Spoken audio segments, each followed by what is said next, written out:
Good afternoon, everybody. Colonel Howard Lloyd here again to give you an update with Ms. Gail Swagger from the Family Readiness Group. And we're just here to actually do an update and give you a shout out of some of the questions that are coming from the family members to Gail and to continue that open dialogue with you at home. So Gail, thanks for coming back in today to actually ask some questions from the family members. No problem. So we've gotten quite a few, and the first one, the one we get a lot, is our deployment going to be impacted by the DoD's order to stop deployments? And on that, what is the DoD stand for? Okay, Department of Defense.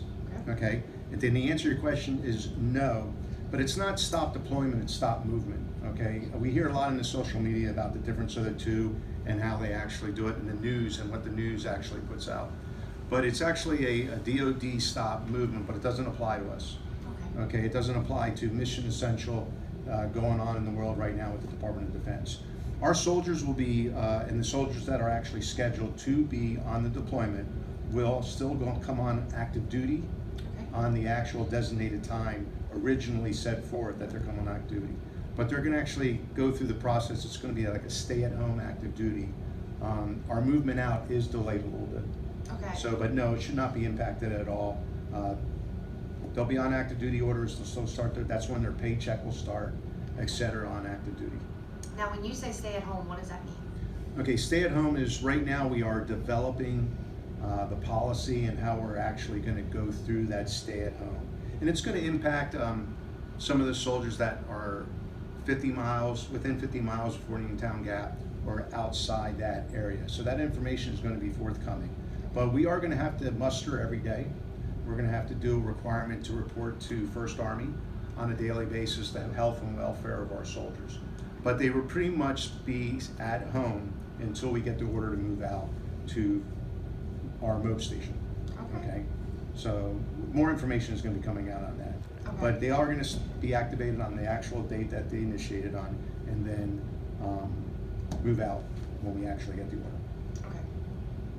And then on that, there's going to be some things that we're developing right now with the 166. Now the 166 Aviation Brigade is our training brigade that we are going to be falling under basically or attached to when we go to our MOB station. We are developing right now the left and right limits of what we are allowed to do for training. Because when aviation, we're concerned about making sure MOS proficiency is upheld and then RL progression. So we are going to be working on a little bit of the flying hour program. We'll bring some aviators in to maintain their currency, their RL progression, etc. And some of the soldiers that come along to support the aviation task, they'll be able to come in as well. Okay. But we're working through all those details now, and that will be pushed out through their chain of command down to the soldier. Okay, now you're saying left or pushing it left or right? No. Our left and right limits on what we can do during that time frame. Okay. Because we want to, and what I'm saying is like, there's going to be some training we're going to be allowed to do and some training we're not allowed to do. Okay. Okay. So we're figuring that out now, and we're pretty close to bringing up the final details on that in order to get it out to the battalion commanders and all the company commanders out there. But when I say left and right limits, is we're going to be limited on what we can do during that time period. Okay, that makes sense. As you know, with the COVID-19, there has been so many adjustments that it's constant changing. Having those during the pre-deployment training, will our soldiers actually be ready to safely carry out their missions? Oh, absolutely. We're very, very fortunate with the 28th Capt and all the other units that are actually being augmented to us and assigned to us throughout the nation. Our soldiers are already so well trained. They do their mission here, just like when we do DOM Ops. Okay, DOM Ops is domestic operations when we actually have flooding and all that. Our soldiers are very, very fortunate because we actually go through the process as it is right now, just to support the governor and the adjutant general of the state of Pennsylvania. Okay. So we are actually very, very well trained right now, and right now I do not see any impacts at all and any issues with us being able to do our mission downrange. That's wonderful. Why has it been so important to do this pre-deployment training, even though that we've had these stay-at-home orders with the COVID-19 and things like that? Why has that been so important? Well, way back in our mobilization period, or at our MOB site, was so long. At one time, it was actually almost 3 months long. Okay, so that's when actually National Guard, which is considered the National Guard and the Army Reserve, Compo 2 and Compo 3 is sometimes people hear that, and that refers to the Compo 2 is the National Guard, Compo 3 is the Army Reserves. When we used to go to a mobilization site, we had to knock out all this training. And it's individual training and what they call collective training, okay, combined working together as a group, and also individual tasks that we have to knock out before we actually go overseas. So what we try to do is we try to do the pre-mobilization training, which includes all the individual training. It goes from online courses to land navigation, dismounted land navigation. We had to go through the heat training where we all saw the videos from the Facebook page where we climbed in with the masks and all the protective equipment and rolled upside down and got out. So what that did is when we actually do the pre-mobilization training at home station, it shortened up that MOB site period almost down to less than 2 months. Okay, so it knocked all that out. And it was very, very successful. Okay, so it was originally, there's an agreement between the adjutant generals and National Guard Bureau and First Army that training, they want to see that training done within a 30-day period prior to mobilization. Okay. So with the curveball that was thrown at us, we already had that all laid on training. It was already on the schedule, was already approved through all channels. And then we got the curveball from the pandemic. So our staff did a great job. I'll tell you what, we're very, very fortunate. But they hit the tabletop, they actually started talking, what can we do? We had to cancel certain things because everything was shut down. And then they came up with a plan to bring everybody in, as family members know, over basically the previous last 2 weeks. And they did it great. We got the support from the state, the post, the vision was always in our corner, and we knocked it out, and it was very, very successful. Matter of fact, the agreement going forward is we have to be at least 90% of the pre-mobilization training complete. Okay. We actually completed the last 2. We're sitting at 96%. So Wow. Everybody did a great job, and that's due to the soldiers out there too. They were given a task. We put a lot of, challenges on them. What they had to do was wearing a face mask all the time. If they stayed in the barracks, they had to go through pre-screening with a temperature every other day. Every soldier was screened before they were called, pre-screening, before they even showed up to see if they were allowed to show up. And then they actually had to go through a daily screening at a certain time to keep track of it and all that. And they just wrapped their arms around it and owned it. And if it wasn't for their morale and their support, that's why it was successful. That's awesome. That's a lot to go through, and to have that morale stay high, that's They were pretty great. amazing. They were great. So during the deployment, will the soldiers be able to come home at all on leave? Unfortunately, no, not on normal leave. If there's emergency leave in place and they go through the proper channels of contacting the Red Cross and going through the thing, yes. However, there is a policy in place right now that we used to refer to it, and sometimes the families will hear boots on ground, okay? That is not basically the deployment. The policy applies for boots on ground is actually when we enter in the operating environment that we are deployed to. And that's when the time starts ticking of boots on ground, okay?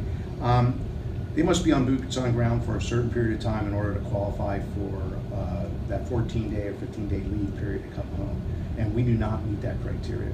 So when the soldiers, unfortunately, because of the pandemic, when we actually get into deploying from Pennsylvania, actually, we get on the plane to go to our MOB station, there will not be any leave or passes for the soldiers to see their families during that time period. Okay, so you would not recommend families coming down to the MOB station for weekends or anything like that while you're down there? No, absolutely not. They won't be allowed. We are actually going to have to go through a quarantine period when we first hit the MOB station, and we really can't have any interaction because there's a policy out there right now that we must go through a quarantine period before we actually go into country. Okay. So if family members did come down and all of a sudden they actually saw their loved ones, it voids the whole reason behind the quarantine period, and we would have to go through it again. Okay. So if only one family member shows up or one issue that actually happens to void the whole process of the quarantine period, everybody will pretty much have to go through that again. Okay, now during this quarantine period, will the family be in contact with the soldiers? Like, will they be able to use their cell phones, things like that? I know Yes. they're probably stuck I in the think there's barracks, going to be but- some restrictions, Okay. on especially what we can actually say and what they can actually talk about and so forth. But we are working through trying to find out if we're going to have internet capability. Okay.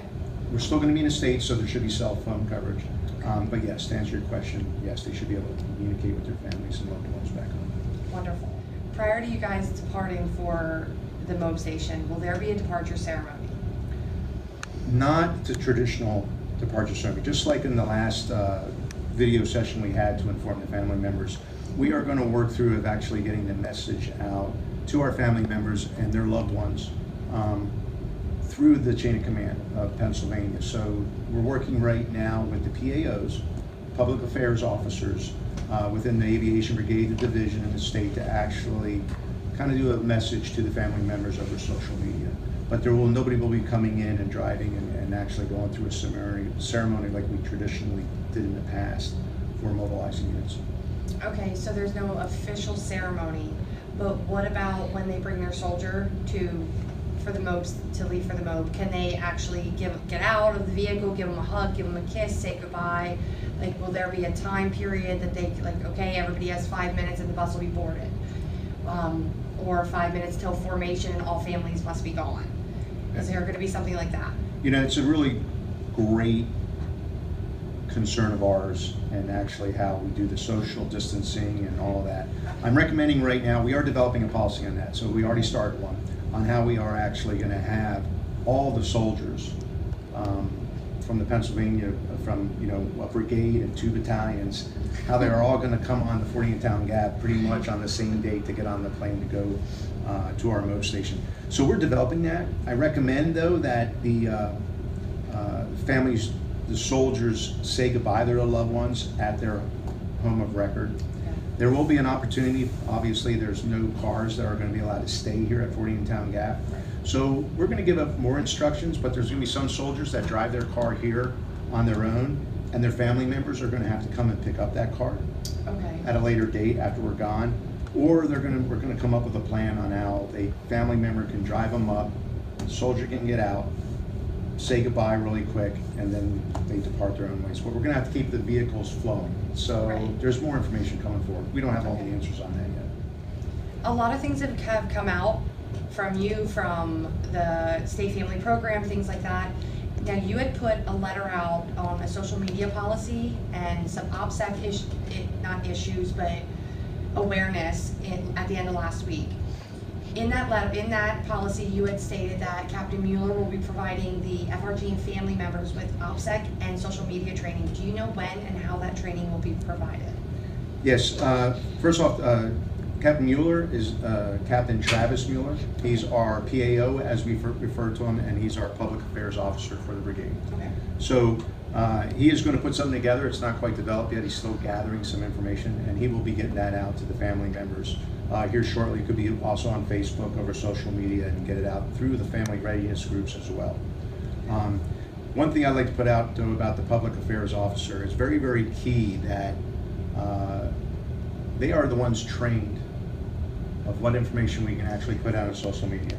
They're the ones that the soldiers can actually go to and ask, hey, am I allowed to tell my family this or put information out? So they play a vital role on getting information out to families in the correct manner. And also when we're overseas, we are going to continue to plan on sending messages back home to our families, which Captain Mueller is going to play a very active role in doing so. So hopefully we'll be spreading the information as fast and when we know it. And if we don't know it, we'll tell you we don't know it yet, but we're still trying to find the answers through the public affairs officer. Okay. Now, a lot of this information you put out today would have been at the Yellow Ribbon event. Traditionally, the Yellow Ribbon families come out with their soldier, they sit down, they usually at a hotel, they get pretty good meal, if I do say so. I know the last one, the meal was pretty good. Why has that not happened yet? Okay, so the Yellow Ribbon, as the last time we did a shout out together and we did a video where Command Sergeant Major Lavolsi was with us, we mentioned the Yellow Ribbon. The yellow ribbon was canceled due to the social distancing and the restrictions that were placed on us from the CDC and the governor of Pennsylvania, et cetera. But the yellow ribbon is online now. The information is out there to our soldiers. It went out through all the commands. The soldier must register and actually get online and do a 4-hour block. It's about 4 hours long. The soldier will be in a pay status to get it done, but once they are actually completed all the yellow ribbon requirement. And I encourage, please, out there, if you're a family member, mother, father, aunt, uncle, and you care about your soldier and your loved one, sit down and do it with them, get the information. Attachments to an email also went out in paper form, so they can actually have it in front of them as well to review. But I encourage, the suspense is upon us to get this completed. We actually extended it. We're going to extend it over the weekend so they can get it done this weekend. But I encourage all the family members to sit down with their soldier and go through it so they can see what to do, how to contact. It has a lot of information in there, like you just said, that we've got. It has information about the family readiness group too. If you're not available, who else to call, who's actually going to reach out to them, and how often they're going to call them, and all that, etc. Okay. Now, when they're watching this, so say the family member isn't able to watch it with them, but the soldier completes it. Is the soldier able to go back in and complete it more than once? Yes, they wouldn't have to complete the training again, but there is a way for the family members to go online and review all the information. Absolutely. Okay. Yep. If there would be an extension, so say you guys are supposed to come home this date and there's an extension and you guys are going to stay longer, how will that be communicated back to the family members? You know, that's an area where we actually have to walk softly on. Okay, so certain information, just like we go through the PAO, and we mentioned that they're the ones trained with the proper information going home. That is for the security and the safety of our soldiers overseas.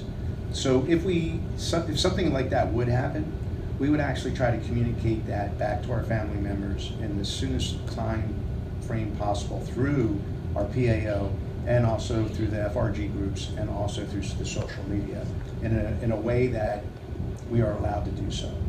We can't tell dates. We can't say how long. The enemy has a vote. If they're out there, terrorists get a vote. They actually are watching. They're watching our social media page. So I encourage everybody to watch what they actually put out on social media. But we will actually get that information out. And if the soldiers hear something over there or a rumor, obviously that's going to be sent back to their family members. Right. Their loved ones are going to be concerned because they want us home as soon as possible. Believe me, I hope my wife wants me home as soon as possible too. So we're going to get everybody home safely as soon as we possibly can. But if they hear rumor, they need to call their family support group personnel and ask the question, can you find out a little bit more detail on this? And we will work together to have a shared understanding of the complete situation. We're not out here to withhold any information from the family members, but we got to be very, very careful on how we feed that to them. That makes sense. So thanks, Gail, again, for coming out and asking questions. You're welcome. So again, you know, it shows that the system is working. And the system by, I mean, family readiness group getting involved. Obviously, the family members out there feel comfortable reaching out to the family readiness group and ask questions. Please keep the questions coming, okay? I know this has caused a lot of stress on not only the deployment, their loved ones are leaving soon, the challenges that we have, but also the pandemic on top of it. So I just want to send a message out that, you know, our aviation brigade, we're very, very fortunate. We're one of the best trained aviation brigades out there. I honestly feel that way. Our soldiers love what they do. They own it, like I said earlier, and I have all the confidence in the world in them as we get ready to depart downrange. Again, if you have any questions, please throw them out there to the family readiness group.